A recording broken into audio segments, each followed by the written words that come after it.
Fox News Podcasts presents the Bret Baier Podcast with Fox News Chief Political Anchor Bret Baier. Obviously, there is a lot to be passionately against right now, but it has to travel with a clearer picture of what we are for. Our party is unified in making sure that we stand up and deliver on the promises that we've made to the American people. We can't just be the party that is against Donald Trump. We have to show people how we are providing an alternative message, especially for our young people that are losing faith. Well, although he's technically an independent, Vermont Senator Bernie Sanders has considerable influence in Democratic Party politics, of course. He and New York Congresswoman Alexandria Ocasio-Cortez have been traveling the country trying to unite a progressive movement that took a major hit, frankly, last November. Senator Sanders joins us live here in studio. Welcome back to Special Report. Good to be with you. You wrote after the November 6th election, this: it should come as no great surprise that a Democratic Party which has abandoned working class people would find that the working class has abandoned them. First, it was the white working class. Now it's Latino and black workers as well. While the Democratic leadership defends the status quo, the American people are angry and want change, and they're right. For more than I agree with what that guy said. That guy said, go on record. 100 days in, is it the same thing? Absolutely. Look, Bret, what we don't do as a nation is take a hard look at where we are on the issues of most relevance to ordinary people. Where are we?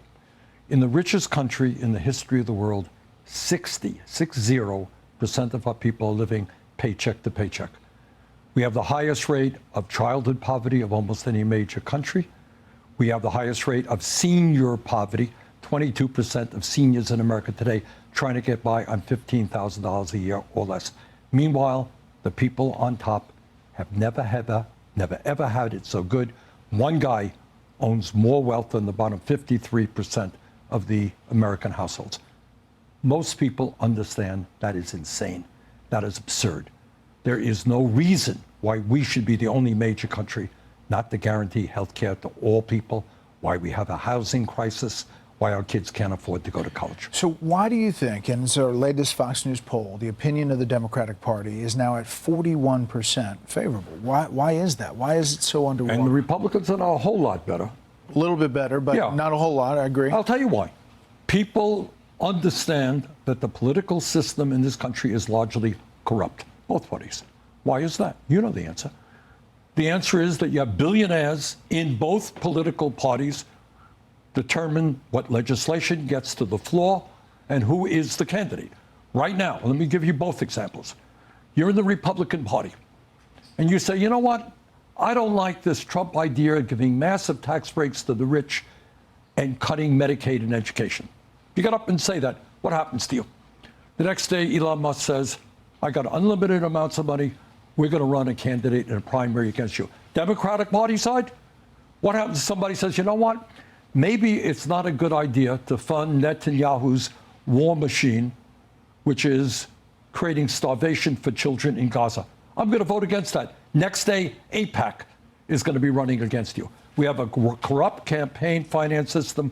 Billionaires in both political parties are calling the tunes. The American people understand that. You mentioned Gaza. I just want to point out there was a House hearing on anti-Semitism at non-Ivy League universities today up on the Hill. You're Jewish. You've expressed, obviously, a lot of concern about what's happening in Gaza. But what do you make about what's happening on college campuses? Look, anti-Semitism is a vile and disgusting ideology, resulting in 6 million people getting killed under Hitler. But let's be clear. To criticize what the Netanyahu government is doing right now, which is deliberately starving children. 50,000 people have already died. Children are starving to death right now. It is not anti-Semitic to point that out. I want to play a clip from this BBC interview from former President Biden. Take a listen. It was a hard decision, but... Regrets there? No, I think it was the right decision. I think that well, it was just a difficult decision. But you shouldn't have taken it earlier. Well, I don't think so. I mean, I don't know how that would have made much difference. So should President Biden have gotten out of that race earlier? But I'm not going back a year. You're not going back? No, I'm not. You know, I don't want to. Isn't that a big part of where the Democratic Party is? No, it's not. It's nothing to do with Biden right now or Kamala Harris. The question is, what is the fundamental issue in politics? Which side are you on? So right now, you have massive income and wealth inequality. You have the rich getting richer. Wealthiest people, large corporations control our economy. Billionaires control our political system. The question is, do you stand with the working class, with the elderly, with the kids, or do you stand with big money? Well, that's a great question, because now you have this tariff policy from President Trump. And it's really interesting that some Democrats have now kind of abandoned the pro-progressive thing that they had before, and they're agreeing with the Wall Street Journal editorial page. Do you see that?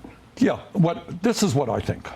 The idea to say, oh, we believe in unfettered free trade, no tariffs, and some Democrats are saying that, I think that's nonsense.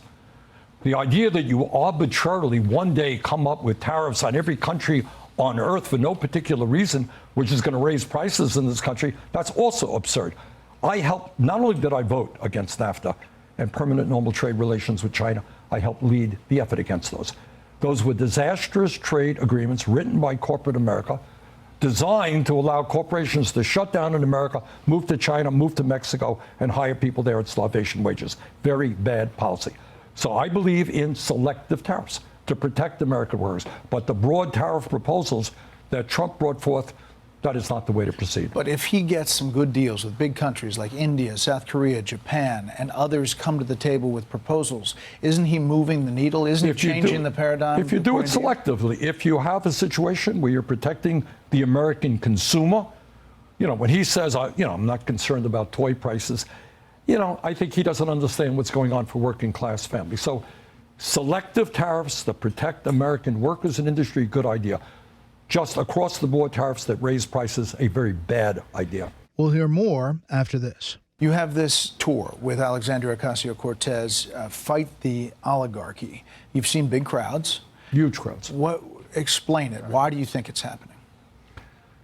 I think, and by the way, we actually have information on this, Bret. It's not just, I'm an independent. We attract a lot of Democrats. It is not just Democrats coming out to our rallies. It is Republicans, it is a lot of independents. And why is that? I think there are a few concerns. Number one, when Trump gets inaugurated and standing behind him are the three wealthiest guys in America, Musk, Bezos, and Zuckerberg, and standing behind them are 13 other billionaires that Trump has appointed to head up major government agencies. People are really saying, really? This is a government of the billionaire class, for the billionaire class. People are worried about that. The other area, big deal, is the movement toward authoritarianism. You don't have a president of the United States suing the media because they did stories you don't like.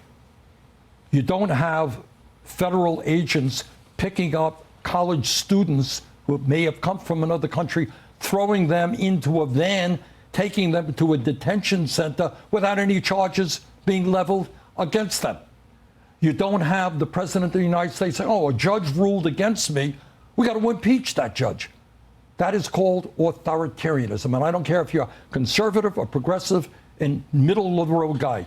I would hope we all stand together against that movement toward authoritarian. And lastly, you're seeing policies that Trump and the Republicans are bringing forth where tax breaks for billionaires and cuts to Medicaid. They claim there's not going to be cuts. They claim they're taking out waste, fraud, and abuse. No. I understand what you're saying, right. But that's what they say. So the eyes of the beholder, waste, fraud. Look, you don't cut $800 billion without really devastating Medicaid, attacking Social Security so that seniors, disabled seniors, are going to have a hard time getting the program. But there are a lot of people who look at this and say the government is bloated. It's out of control. It's $37 trillion in debt. Do you think the federal government? Do the federal government, does it need to be cut? The federal government needs to be made more efficient. In some ways, it should be expanded. In other ways, cut. If you're asking me, is the federal bureaucracy a problem? You're damn right it is. Can we make it more efficient? Absolutely. Absolutely. Isn't that what Doge was trying to do? No, but Doge was trying, you don't make it more efficient by laying off thousands of workers at the Social Security Administration so that seniors can't get their benefits and their concerns addressed in a timely manner. You don't make the system more efficient by threatening to lay off 83,000 workers at the Veterans Administration, which will clearly impact the health care that our veterans receive. All right, last thing. You know, Alyssa Slotkin, senator from Michigan, she said you shouldn't be using oligarch. It's over people's head. You've gotten criticized from other people. Free Beacon says Bernie Sanders spent $221,000 on private jets fighting the oligarchy tour, paid for by friends of Bernie Sanders. That you've spent millions of dollars in campaign funds on private jet travel over the years. How do you push back on both of those things? When's the last time you saw Donald Trump during a campaign mode at National Airport? No, it doesn't. But he's also not fighting the oligarchy. No. You run a campaign and you do 3 or 4 or 5 rallies in a week. The only way you can get around to talk to 30,000 people. Think I'm going to be sitting on a waiting line at United waiting, 30,000 people are waiting? That's the only way you can get around. No apologies for that. That's what campaign travel is about. We've done it in the past. We're going to do it in the future. And you think that this is hitting a mark? You think it's scratching the itch that voters want to hear from? I think at a time when the people on top are doing phenomenally well, when seniors, working class people are struggling, people want to hear action to stand up to the people who have the wealth and the power and create an economy that works for all of us, not just the people on top. Well, Senator Sanders, I appreciate you coming on, talking about the issues, and we'll have you back. Thank you very much, Bret. Thank you. Listen ad-free with a Fox News Podcast Plus subscription on Apple Podcasts, and Amazon Prime members can listen to this show ad-free on the Amazon Music app.